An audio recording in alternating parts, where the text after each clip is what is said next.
La parole, c'est le pouvoir. Donc, celui qui sait manier la parole a le pouvoir. Lorsque vous ouvrez la bouche, vous dites au monde qui vous êtes. Prendre la parole, c'est surtout pour convaincre les gens. J'avais déjà fait une conférence où j'ai tenu la parole devant 2000 personnes, etc. Mais c'était carrément pas la même chose que de prendre la parole avec des collègues, un groupe de 5 personnes, des 5 personnes. Bien parler, avoir des aptitudes, c'est bien, mais travailler la compétence avec des clés données par des professionnels, c'est encore mieux. La préparation est plus importante que l'événement. Même l'improvisation, c'est un discours préparé. Celui qui ne se prépare pas doit se préparer à se faire oublier.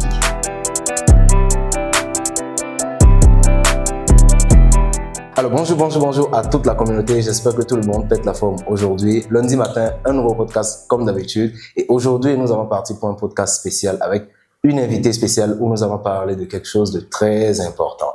La compétence entrepreneuriale la plus importante à développer pour pouvoir réussir. Si c'est la première fois que vous tombez sur nos vidéos, n'hésitez pas à vous abonner parce que sur cette chaîne, nous parlons essentiellement de tout ce qui concerne le business, l'entrepreneuriat et tout ce qu'il vous faudra pour passer au niveau supérieur dans toutes vos activités. Aujourd'hui, nous allons recevoir une invitée très spéciale d'une organisation très spéciale pour partager avec nous sur un sujet très spécial. Alors, restez bien assis confortablement et suivez ce podcast jusqu'à la fin parce que vous allez apprendre énormément de choses. Sans plus tarder, je vais présenter Avina de Toastmasters, qui nous a rejoint aujourd'hui avec le plus grand plaisir d'ailleurs de la recevoir dans notre studio pour partager avec nous sur la communication, l'importance de la communication et les clés, les astuces qui vous permettront bien sûr de pouvoir prendre la parole en public sans aucune difficulté. Bonjour Avina.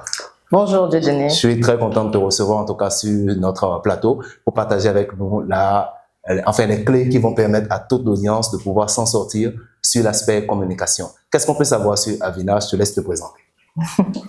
Merci Dieudonné pour cette invitation.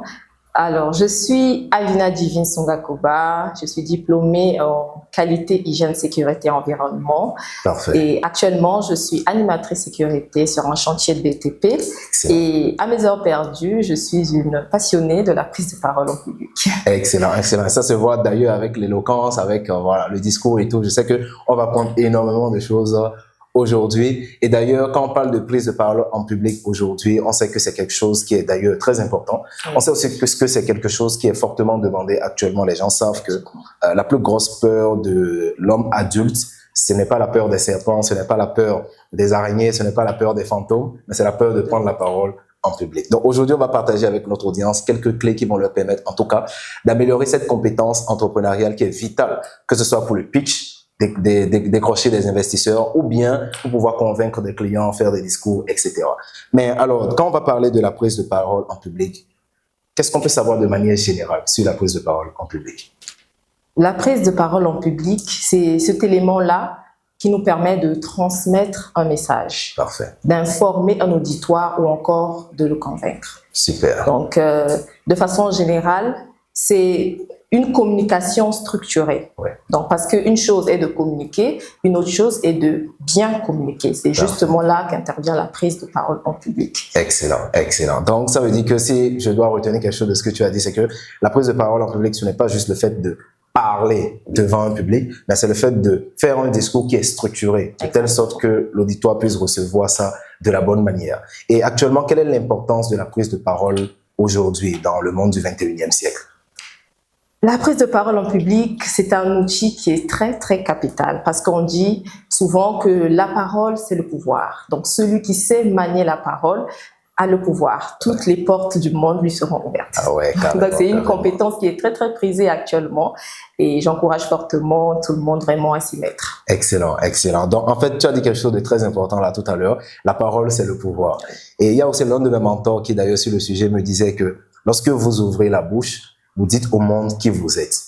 C'est-à-dire, c'est dans votre parole qu'on va savoir qui vous êtes. Et d'ailleurs, c'est grâce à votre parole que vous pouvez avoir tout ce que vous désirez dans la vie. D'où l'importance, en tout cas, de développer ces compétences dans la prise de parole en public. Et si on va passer sur le prochain point, ça, c'est la prise de parole de manière générale. Mais pourquoi il est aussi important de maîtriser la prise de parole devant un public? C'est très important de savoir prendre la parole devant le public parce qu'il faut savoir que les auditoires ne se ressemblent pas. Et il faudrait savoir aussi que prendre la parole, c'est surtout pour convaincre les gens. Donc, il faudrait avoir cette capacité-là de savoir convaincre.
les recherches qui sont faites derrière, la structure même du sujet et les répétitions qu'il y a derrière. Une fois que cette étape-là, elle est passée, l'orateur est plus confiant. Donc, une fois qu'il se présente devant son auditoire, qu'il peut ou ne pas connaître, mais il a déjà une idée de l'auditoire. Par exemple, si c'est un événement très conventionnel, on va dire, qui réunit des professionnels, l'orateur, il sait à la base à qui il a affaire. Donc, même la structure de son discours sera impactée par ça. Quand vous parlez à des experts, le discours sera adapté aux experts. Donc, déjà, il faut connaître son auditoire et se préparer. La préparation, c'est vraiment répéter. Non pas pour mémoriser, comme certains le font, mais c'est surtout pour avoir la trame de son texte. Et une fois arrivé sur scène, déjà, bien respirer, être à l'aise et en tout cas, posséder l'espace, posséder la scène, surtout ne pas hésiter, ne pas faire des mouvements parasites. Par exemple, si vous avez un objet, vous avez un stylo, vous avez une bague ou une montre, ce sont des trucs à éviter. Et la posture également doit être une posture droite. On doit être droit. On doit être droit, une posture en H, ne pas dandiner, parce que ça peut distraire également. Ne pas faire des ça peut distraire et surtout ne pas tourner dos à son auditoire parce qu'on doit maintenir le contact visuel avec son auditoire. Donc, c'est un peu ces outils-là, ces éléments qu'il ne faut pas faire. Super, super. Donc, je pense que là, si on retient quelque chose, déjà, la préparation est plus importante que l'événement. Oui, effectivement. Donc, quand on fait même référence au théâtre ou bien au cinéma, en soi, ce n'est pas le jour du théâtre que tout se fait dans la préparation. Oui. Donc, le jour du théâtre, le jour du discours, ce n'est qu'une répétition de ce qu'on a longuement préparé. Donc, la phase de préparation sera l'étape la plus cruciale. Oui, si la préparation est ratée, le discours est raté. Oui, c'est ça. Et il faudrait surtout pas se lancer dans l'improvisation, surtout quand on ne maîtrise pas. Ouais. Et ce qu'il est important de savoir, c'est que même l'improvisation, c'est un discours préparé. Donc, il faudrait se préparer. Il y a un de mes mentors qui dit, celui qui ne se prépare pas doit se préparer à se faire oublier. Donc, même pour l'improvisation, il faudrait se préparer.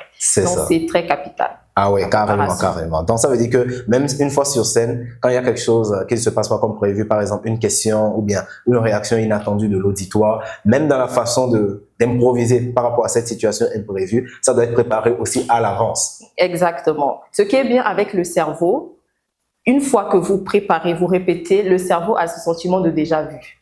Donc, quand vous êtes sur scène, vous déclamez votre discours, ça se fait de façon fluide parce que votre cerveau, il ne fera que reproduire ce qu'il sait déjà. Vous êtes énormément préparé. Maintenant, il peut arriver que vous avez des blocages par rapport à votre texte. À ce moment-là, ça sera plus facile pour vous de pouvoir improviser parce que vous connaissez tout votre texte et ensuite, ça sera facile de remplacer des phrases. Nous, le public, on ne le saura pas. Ok, je vois ça. Donc, en fait, quand on se prépare, c'est comme si on a déjà vécu la scène plusieurs fois. Exactement. Et donc, une fois sur place, c'est comme une répétition de quelque chose qui est habituel. Voilà. Ok, c'est parfait. Donc, je viens de capter en tout cas pourquoi c'est vraiment important de se préparer. Et maintenant, pendant le discours, ce qu'il faut faire en tout cas, c'est déjà avoir une bonne posture. Oui, c'est ça, la posture. En quoi est-ce que la posture peut être importante lors du discours?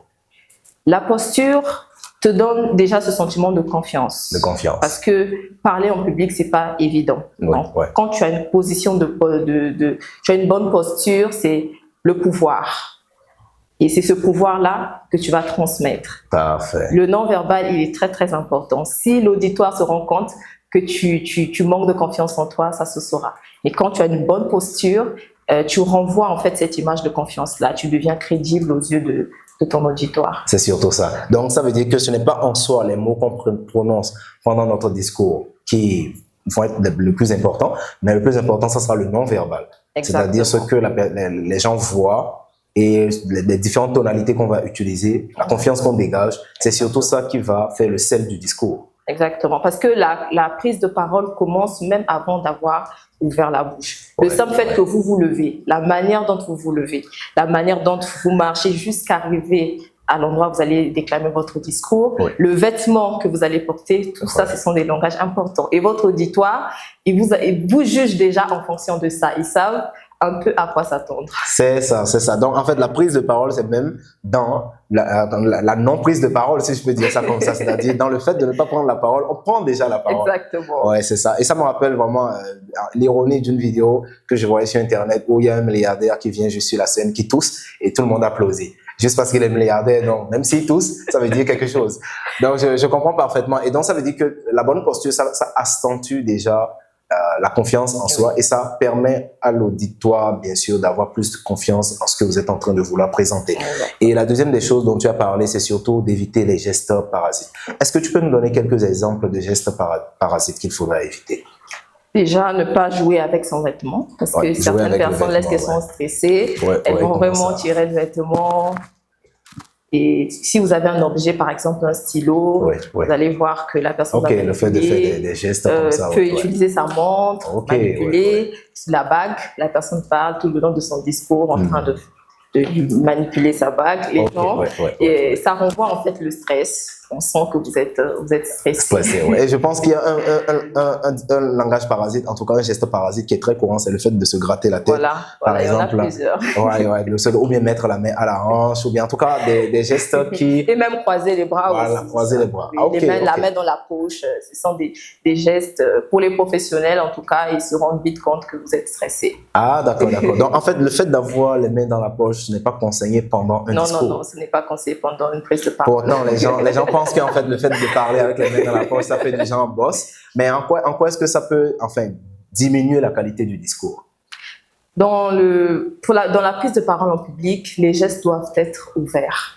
Ça permet de se connecter à son public.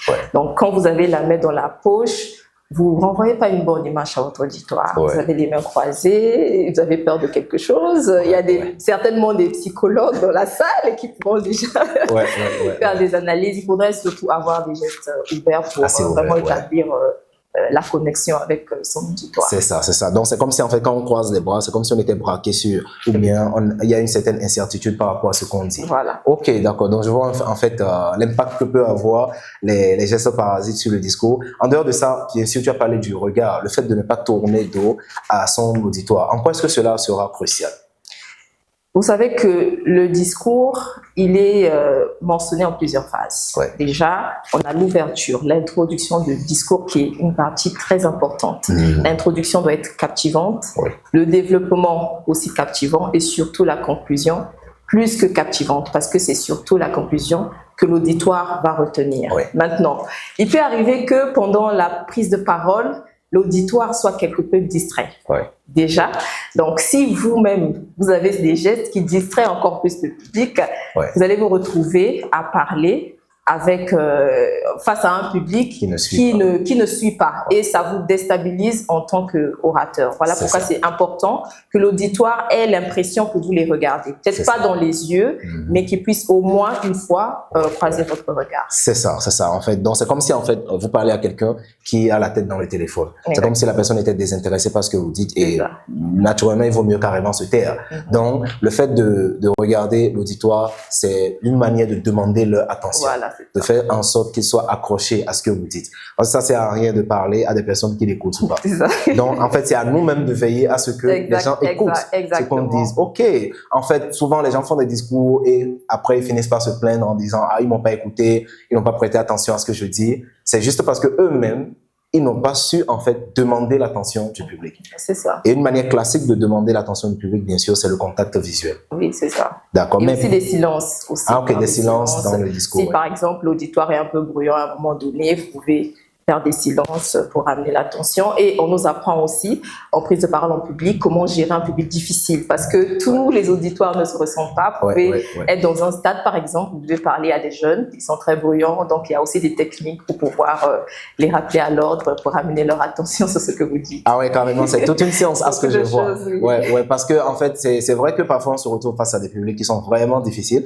Des jeunes qui font du bruit, surtout dans les salles de classe. Je me rappelle, à l'université, j'étais président de l'amicale. Il fallait passer dans les classes pour faire des discours, parler, demander aux gens de cotiser pour les activités culturelles, etc. Mais une fois là-bas, c'était le FACAM, surtout à partir de deuxième, troisième année. Les jeunes nouveaux bacheliers, ils ont tellement d'énergie. Donc, pour pouvoir les canaliser, les ramener, parfois, il faut trouver les bonnes méthodes, ne pas crier, ne pas...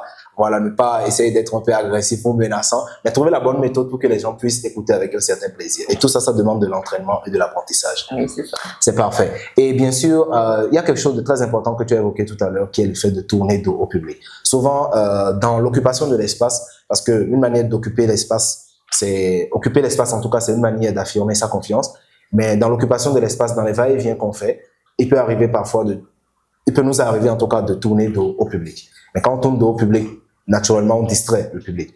Comment est-ce qu'on pourrait occuper l'espace sans pour autant tourner dos au public? On peut bien occuper l'espace sans tourner dos au public. C'est juste quelques stratégies. Par exemple, si vous faites une présentation, vous avez votre ordinateur à côté, vous avancez, vous parlez, ensuite vous devez changer par exemple de slide. Vous pouvez revenir vers votre ordinateur en reculant. En reculant. Toujours en maintenant le contact visuel, mais toutefois vous revenez en arrière, vous changez de slide, vous revenez. Parfait. Vraiment ne pas tourner le dos, c'est déconseillé. En tout cas, reculer, mais ne pas tourner le dos. Ok, d'accord. Donc ça veut dire que s'il arrive un moment où on doit se retourner et qu'on doit faire dos au public, il vaut mieux marcher à reculons plutôt que de pivoter carrément. Voilà, d'accord. Donc il faut veiller à tout ça pendant qu'on est en train de faire un discours. C'est ça qui va donner réellement la qualité et le rendu du discours. D'accord, c'est parfait. Donc en tout cas, je pense que sur ça, en tout cas, on a appris énormément de choses sur la tenue, les choses à faire, les choses à ne pas faire pendant une prise de parole en public. Donc pour ça, nous allons passer bien sûr au prochain point qui est le fait de gérer le stress pendant la prise de parole en public. Parce que d'après ce qu'on dit, il arrive à tout le monde, malgré l'expérience, malgré l'habitude, d'avoir un peu de stress, même quand on s'apprête à prendre la parole en public. Comment gérer ce stress-là? D'ailleurs, est-ce que c'est naturel d'avoir le stress comme ça et comment le gérer?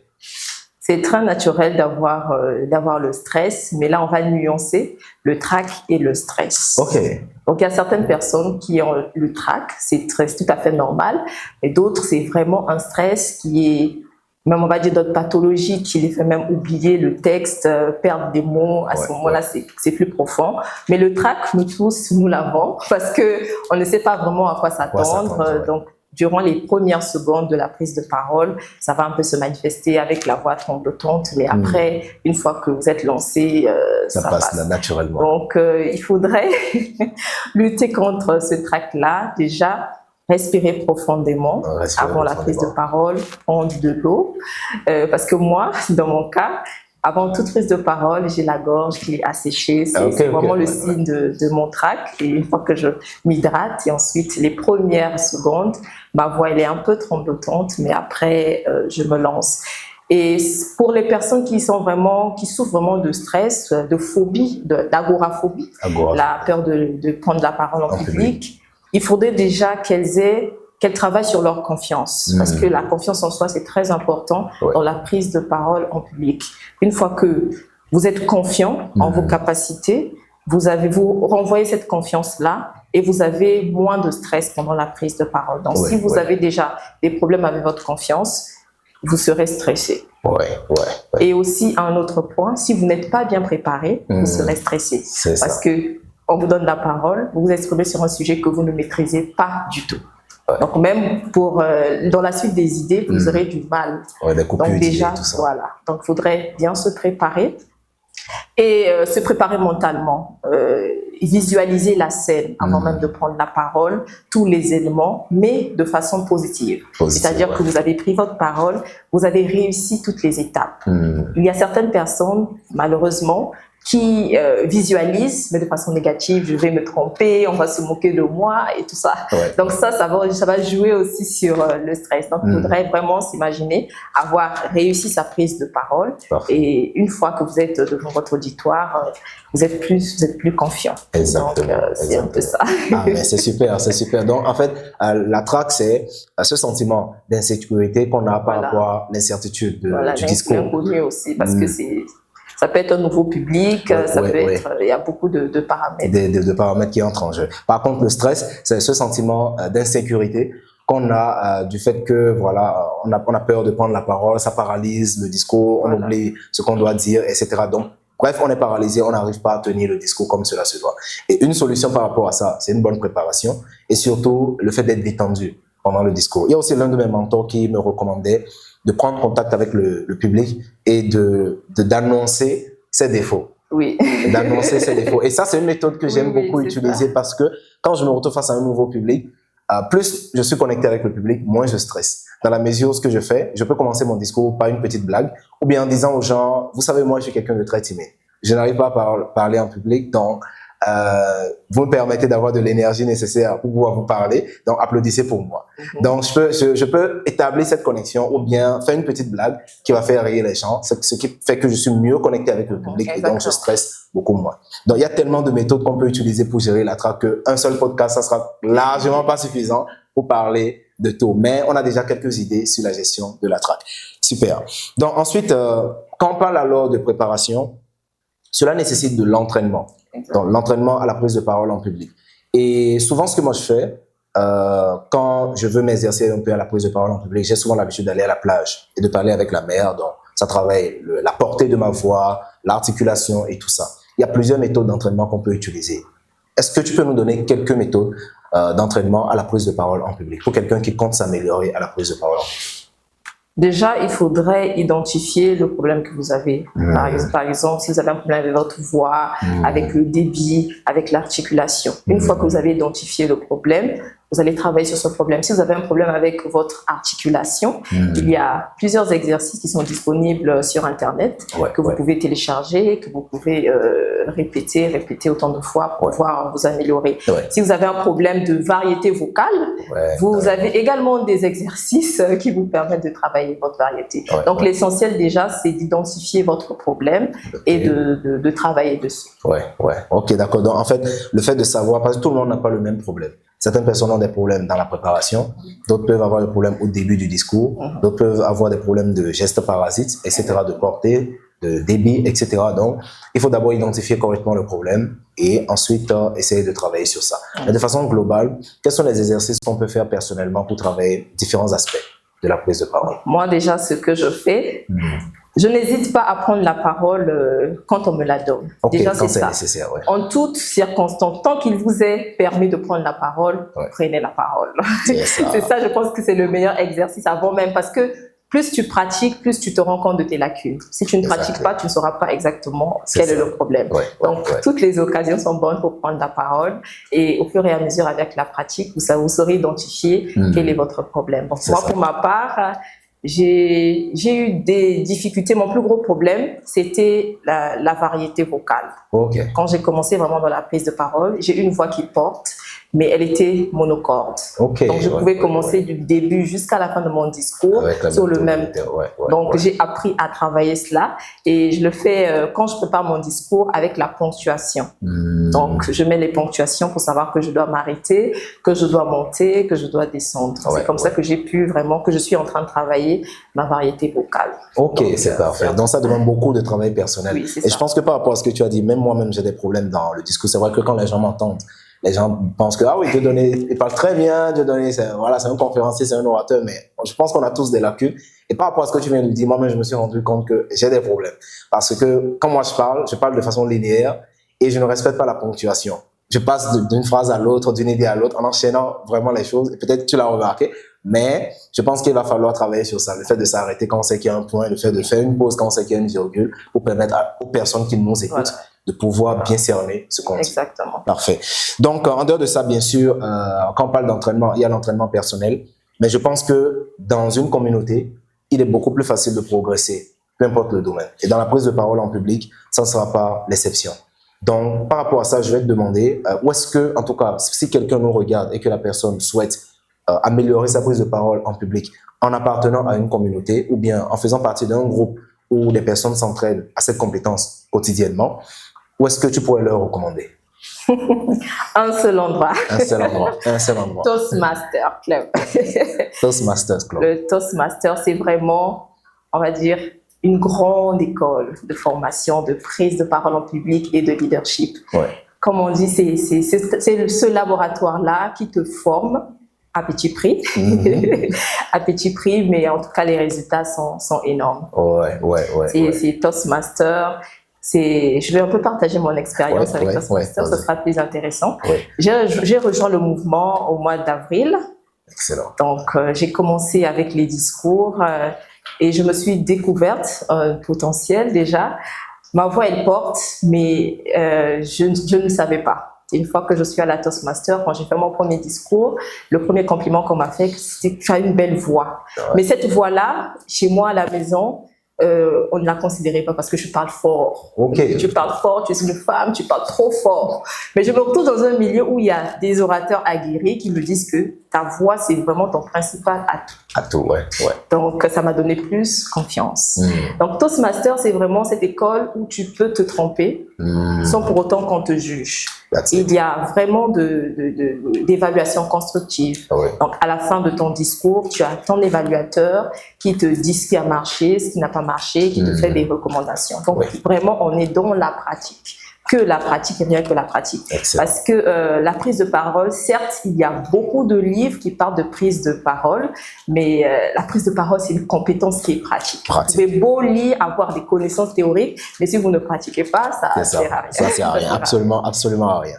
Donc, en fait, ce que tu recommandes, c'est principalement de rejoindre les Toastmasters. Oui, et je pense qu'en 2018, quand je cherchais à m'améliorer dans la prise de parole en public, parce que tout ce que je projette faire dans l'avenir, ça va nécessiter de très grandes compétences en matière de prise de parole en public. Donc, je m'intéressais un peu au sujet. Et il y a effectivement l'un de mes mentors qui m'avait parlé des Toastmasters. Et les Toastmasters, c'est pas seulement une organisation qui existe ici au Sénégal ou bien quelque part, mais c'est une organisation internationale où les gens se retrouvent en communauté pour travailler leurs compétences de prise de parole en public. Je pense qu'ici à Dakar, il y a les Toastmasters en anglais et en français. Je l'ai découvert grâce à toi d'ailleurs. Mais personne en tout cas ne savait où est-ce que je pouvais les retrouver. Et heureusement que je t'ai rencontré et tu as su me donner la bonne orientation. Donc, je pense que effectivement, les Toastmasters, tel que j'ai vu votre façon de travailler, c'est le meilleur endroit pour travailler sa prise de parole en public. Certes, il y a des prises de parole, des formations en prise de parole en public, par-ci et par-là, dans le pays ou bien n'importe où dans le monde, mais une communauté qui est qualifiée où vous pouvez vraiment travailler sur cette compétence, c'est les Toastmasters. Et je pense que toute personne qui est désireuse de rejoindre les Toastmasters, que ce soit dans son pays ou bien ici au Sénégal, peut le faire. Et je pense qu'ici au Sénégal, on a un seul contact qu'on peut, maintenant, un seul contact chez qui on peut s'orienter pour rejoindre les Toastmasters, c'est Avina. Je vais laisser ses coordonnées dans les commentaires ou bien dans la description de la vidéo. Comme ça, toute personne qui souhaite travailler sur sa prise de parole en public auprès d'une communauté qui est qualifiée peut rejoindre les Toastmasters à partir de Avina. C'est ça. Donc, en tout cas, si tu dois laisser un dernier mot par rapport à notre auditoire en ce qui concerne la prise de parole en public, de manière générale, qu'est-ce que tu nous dirais? La prise de parole en public, c'est une compétence que tout individu, en tout cas, doit avoir et doit travailler. Je vous encourage à travailler votre communication, votre prise de parole en public.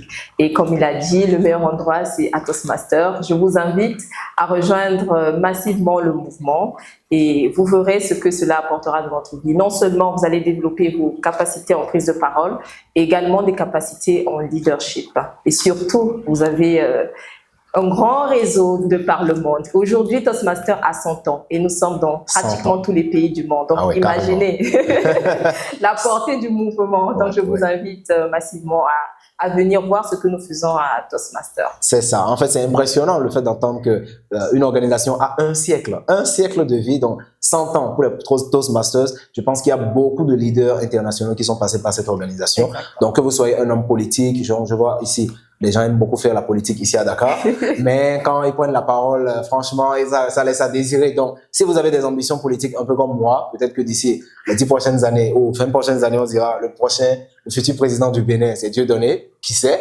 Bien sûr que ça fait partie de mes ambitions politiques, mais en dehors des ambitions politiques, bien sûr, il y a la gestion d'entreprise, il y a les compétences entrepreneuriales. Quand vous avez une entreprise, vous devez savoir communiquer avec les gens, les investisseurs, les employés, les collaborateurs. Et en dehors de ça, bien sûr, si vous êtes un coach, ok, vous devez savoir communiquer avec vos étudiants parce que tout cela fait partie des compétences à avoir pour pouvoir progresser. Et la prise de parole en public, je pense que c'est la compétence cruciale pour transcender tous les domaines. Et le meilleur endroit où vous pouvez le faire, c'est avec les Toastmasters. Je vais laisser le contact de Avina dans la description de la vidéo. Vous pouvez la contacter directement. Et n'hésitez pas à contacter notre académie si vous souhaitez progresser dans votre activité de business en ligne de manière générale. Et abonnez-vous à la chaîne si vous souhaitez recevoir davantage de vidéos comme celle-ci. Surtout activez la cloche de notification parce que pour chaque post qu'on fera, vous recevrez une notification pour vous permettre de pouvoir apprendre les compétences qui vous permettront de progresser dans votre quotidien. Donc, je te remercie, Avina, d'avoir répondu à notre invitation. Ça me fait énormément plaisir. Merci en tout cas à toute la communauté d'avoir suivi la vidéo jusqu'à la fin. Et on va se retrouver dans un prochain podcast pour vous partager de bonnes informations. En attendant, boostez votre business.